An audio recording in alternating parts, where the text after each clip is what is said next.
Pine স্যারের ক্লাসে তোমাদের সবাইকে স্বাগত।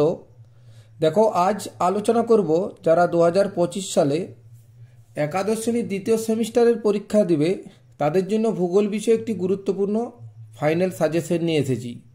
অর্থাৎ একাদশ শ্রেণীতে দ্বিতীয় সেমিস্টারের পরীক্ষা, প্রথম সেমিস্টারে তোমাদের পরীক্ষা হয়ে গেছে, রেজাল্ট সম্ভবত পেয়েছে অনেকেই, এবং দ্বিতীয় সেমিস্টারের যে পরীক্ষা হবে 3 মার্চ থেকে অর্থাৎ 3রা মার্চ তোমাদের এইচএস পরীক্ষার সাথেই শুরু হবে। তার আগে আমি তোমাদের একটি ভূগোল বিষয়ে ফাইনাল সাজেশন নিয়ে এসেছি। তোমরা পুরো ভিডিওটা দেখো, তোমাদের অনেকেরই অনেক উপকারে আসবে।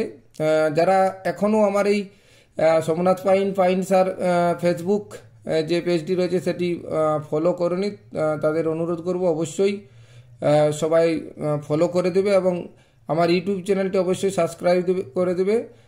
পাইন স্যার ভূগোলিকা বলে যে চ্যানেলটি রয়েছে। তো চলো আজকে তাহলে একাদশ শ্রেণীর দ্বিতীয় সেমিস্টারের যে সাজেশন সেটি নিয়ে আলোচনা করি।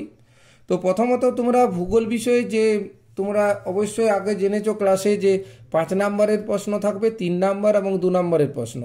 5 নম্বরের প্রশ্ন থাকবে এখানে একটা থাকবে, 3 নম্বরের থাকবে 6টা এবং 2 নম্বরের থাকবে 6টা।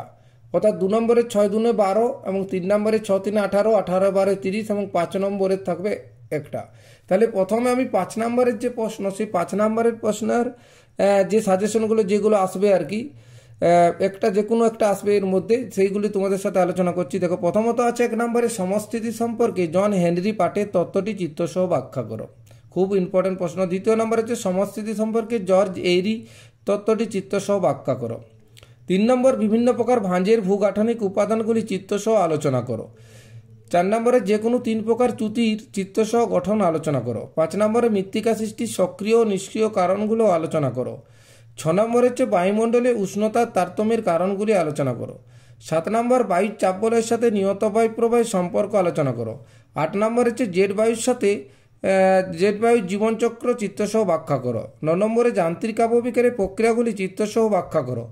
10 নম্বরে একটি আদর্শ মৃত্তিকা পরিলেখ সম্বন্ধে আলোচনা করো।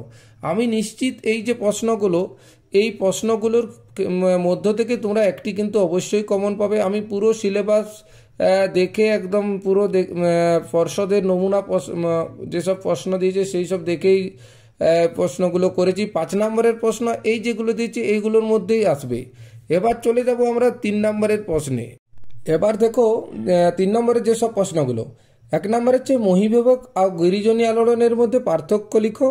তারপর হচ্ছে প্রতিসম অপ্রতিসম ভাঁজের পার্থক্য, আরোহণ অবরোহণের মধ্যে পার্থক্য, অনুলোম ও বিলোম চ্যুতির পার্থক্য, ইলুভিয়েশনের পার্থক্য, মৃত্তিকা সংরক্ষণের পদ্ধতিগুলি লেখো।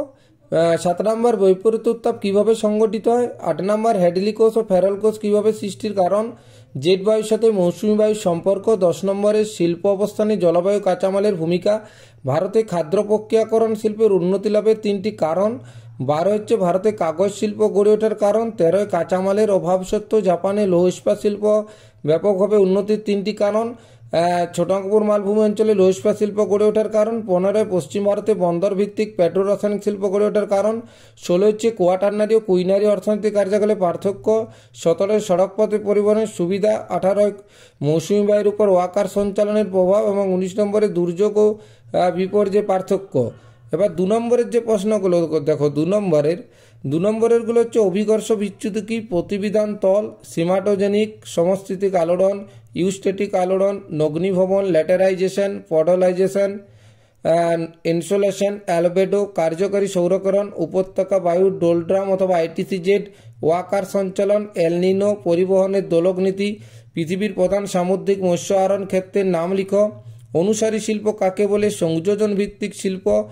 গণযোগাযোগ বলতে কি বোঝায়, ইকো ট্যুরিজম, আউটসোর্সিং। তারপরে সোনালী চতুর্ভুজ, নীতি নির্ধারক, শিপিং লেন, শিপিং লাইন। মরুকরণ বলতে কি বোঝায়, এই ইমেলের সুবিধাগুলি লিখো।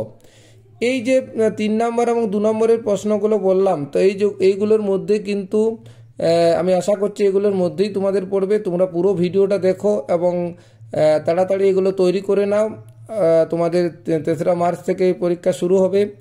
তো সবাইকে দ্বিতীয় সেমিস্টার পরীক্ষার জন্য অনেক অনেক শুভেচ্ছা রইল। ধন্যবাদ।